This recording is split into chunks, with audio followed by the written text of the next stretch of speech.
Working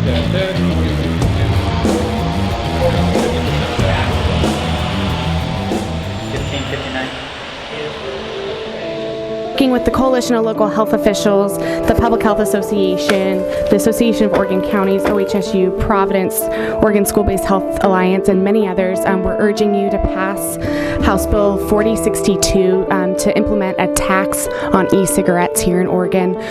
Talking about the rise of teens using these inhalant delivery products and e-cigarettes.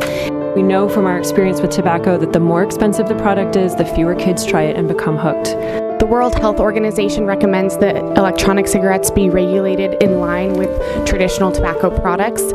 Last session, we prohibited the sale to minors and included these products in the Indoor Clean Air Act.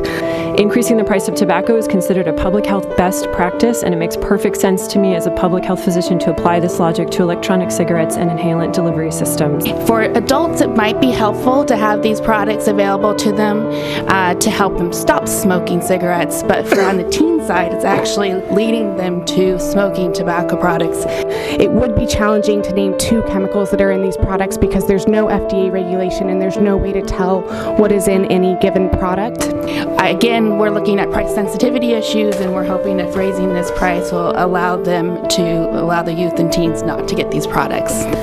We know that high school kids who used e-cigarettes were almost twice as likely to begin smoking as non-users of e-cigarettes were.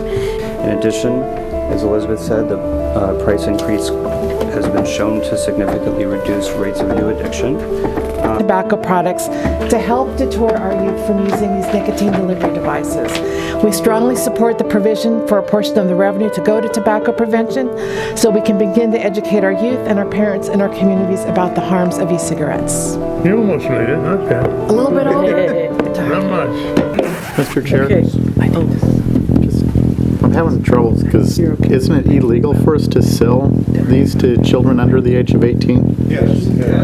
Didn't we just pass that law? So it would be illegal if any one of these businesses did that, but they can go online, because I just pulled up cigarettes, everything. I'd like to hear some more testimony about people now. Well, I would. These are people that are very involved with this. No, I want to bring them up so they have a chance to talk. Okay. Thank you, guys. Today is a very important tax bill, which there was no compromise. The Northwest Vape Association wasn't invited in and compromised, so I'm going to point that out today. And it's a pretty big tax. It's a 50% tax on e-liquid and vape pens. In tax bill side, I'm going to urge them to kill this bill, maybe sit down with us and see if there isn't a balance that we can find with some preemption language, a more fair tax. But at this point, we're totally opposed to the House bill, and we'll see what happens today. I got into this business because I smoked cigarettes for 14 years, pack a day.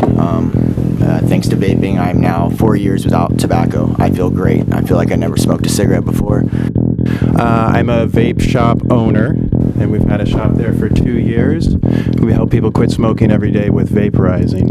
And tax will shut us down. I've been in business for 15 months, and we can't afford it. And exactly like this gentleman said, it's going to send people right back to cigarettes. It's Bill 4062, which proposes a 50% tax on the devices and the e-liquid that fills the devices. My profit margins at my store across the board are 50%. So automatically this shuts my business down. This completely, on day one, I go into the conversation with my employees saying, guys, we have to lay you off. We have to figure out an exit strategy. That's the end. Did you say you have a 50% margin on your business? Yes. Okay. Yes, go ahead. That's a gross profit margin before expenses. Okay. That's just on product. Okay. My name is Joseph Gilpatrick. I'm the owner of Northwest Freedom Vape. I also manufacture e-liquid here in Oregon.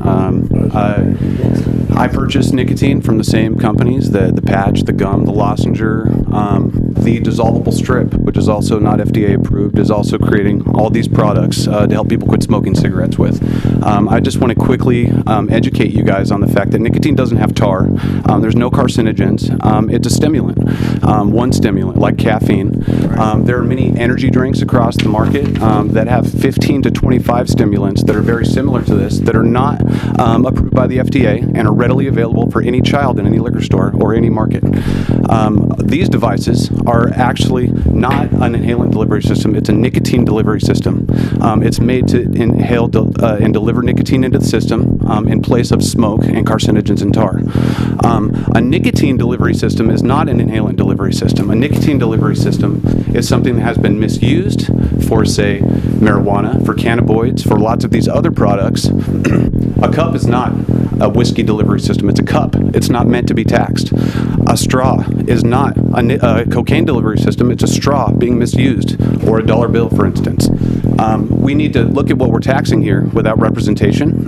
This is, in my opinion, appalling, and it's very offensive that our government is even considering taxing something like this, because it is a life-saving device. And if you say that there are deadly chemicals, I urge you to name 2. Thank you very much for your time. I spent 26 years earlier in my life when I was younger and energetic in the grocery retail business. And from that experience, anytime you raise the price of a product by 50%, you're going to slow that down. And in a highly competitive market, you'll kill that product.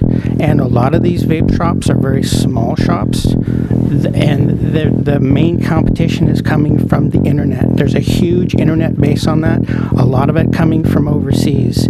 And my concern is that it will close stores in Oregon, send Oregon dollars out of Oregon, and in fact overseas, and you won't see that tax revenue at all.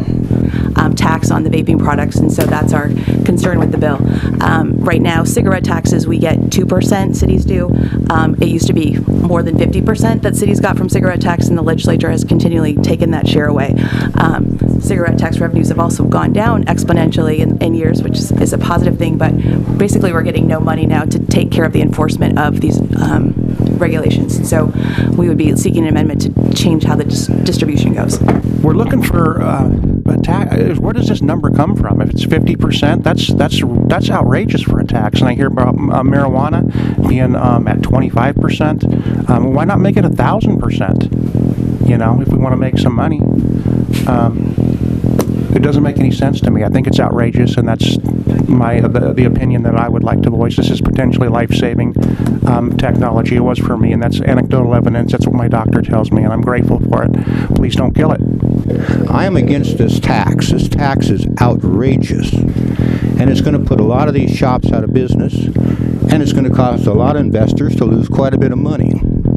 And I'm not happy about that. I'm honest about it. I'm not happy. Please wrap it up. Okay, well, that's what I have to say. I think you're doing something that should not be done at this time. Thank you. Thank you. We think it's too excessive. The industry is too young to handle that. We would be very happy to sit down and have some real discussions around some reasonable tax bills that will be more reasonable and maybe include some preemptions. Close your ears. Preemptions from the local preemptions. We would be happy to have those discussions. And then Representative Widener, you're very correct. And we take actually one step further and not selling to minors. Most of our members, if not all, do not allow 17 and under in the stores whatsoever. Days like today where we come out, we show strong support, we show we are unified, we have a lobbyist, we have an association, start getting invited to the table. The next session in 2017 when they bring up tax, we'll be at the table and not fighting it on this level.